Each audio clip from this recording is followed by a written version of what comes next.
We were making our sorrowful way back home along the beach when it happened. Kikembo ambushed us. He came charging out of the trees, scattering sand at us, and then climbed up Kensuke's leg and wrapped himself around his neck. It was such a good moment, a great moment. That night, Kensuke and I sang 10 Green Bottles over and over again, very loudly, over our fish soup. It was, I suppose, a sort of wake for the 2 dead gibbons, as well as an ode to joy for Kikembo. The forest outside seemed to echo with our singing. But in the weeks that followed, I could see that Kensuke was brooding on the terrible events that day. He set about making a cage of short, stout bamboo at the back of the cave to house the orangutans more securely in case the killer men ever returned. He kept going over and over it. How he should have done this before. How he would never have forgiven himself if Kikembo had been taken. How he wished the gibbons would come when he sang, so he could save them too. We cut down branches and brush from the forest and stacked them outside the cave mouth so that they could be pulled across to disguise the entrance to the cave house. We became very nervous, very anxious, sending me often to the hilltop with the binoculars to see if the junk had returned. But as time went by, as the immediate threat receded, he became more his own self again. Even so, I felt he was always weary, always slightly on edge. Because he was keeping so many of my paintings now, we found we were running out of good painting shells. So, early one morning, we set off on an expedition to find some more. We scoured the beach, heads down, side by side, just a few feet apart. There was always an element of competition with our shell collecting. Who would find the first, the biggest, the most perfect? We had not been at it long, and neither of us had found yet a single shell when I became aware he had stopped walking. "Micah-san?" he breathed. He was pointing out to sea with his stick. There was something out there, something white, but too defined, too shaped to be a cloud. We had left the binoculars behind. With Stella yapping at me all the way, I raced back along the beach, up the track to the cave house, grabbed the binoculars, and made for the top of the hill. A sail, two sails, 2 white sails. I bounded down the hillside, back into the cave, and pulled out a lighted stick from the fire. By the time I reached the beacon, Kensuke was already there.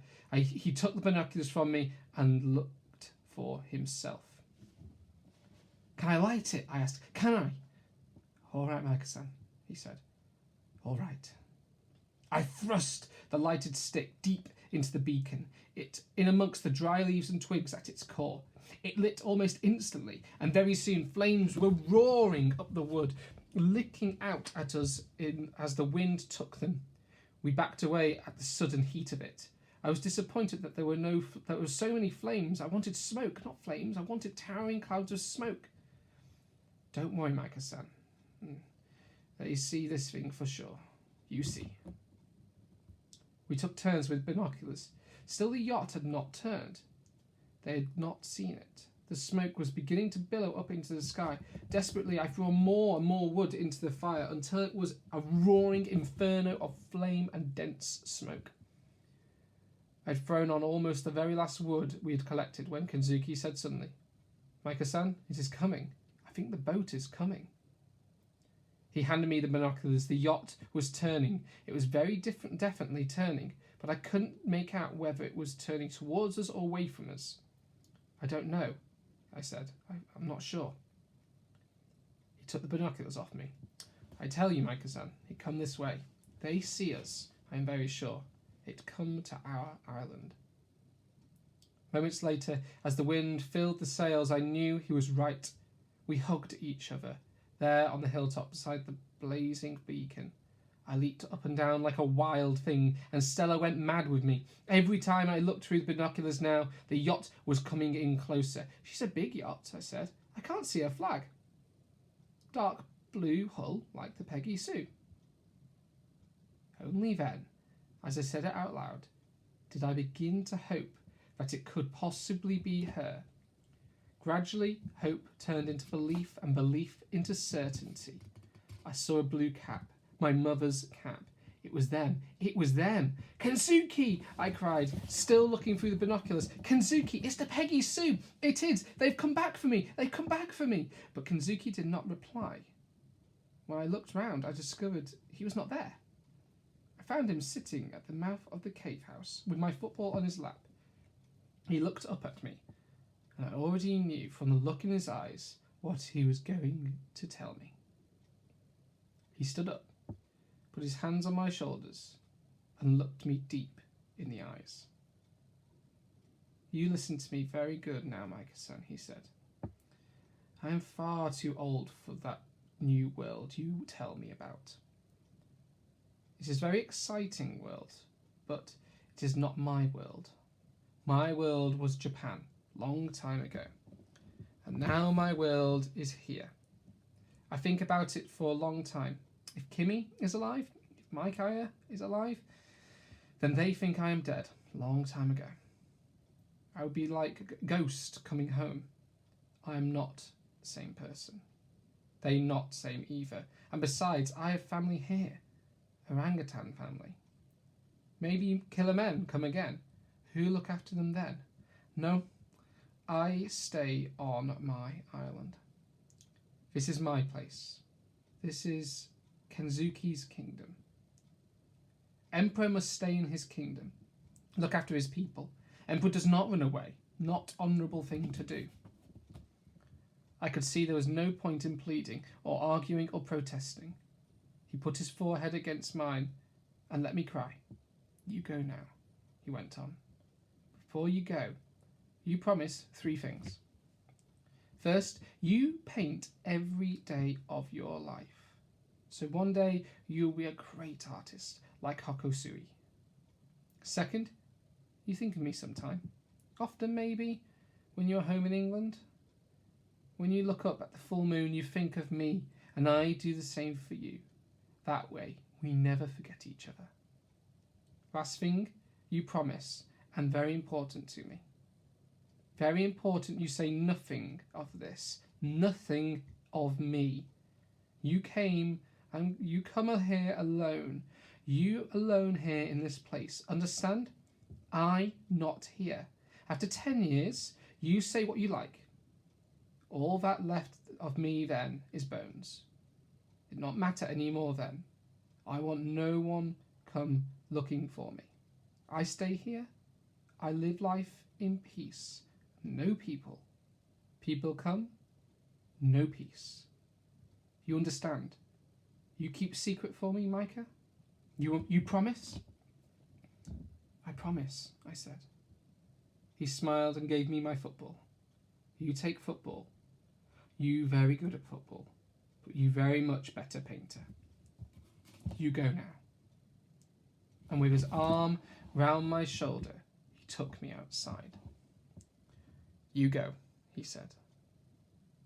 I walked away only a little way and turned round.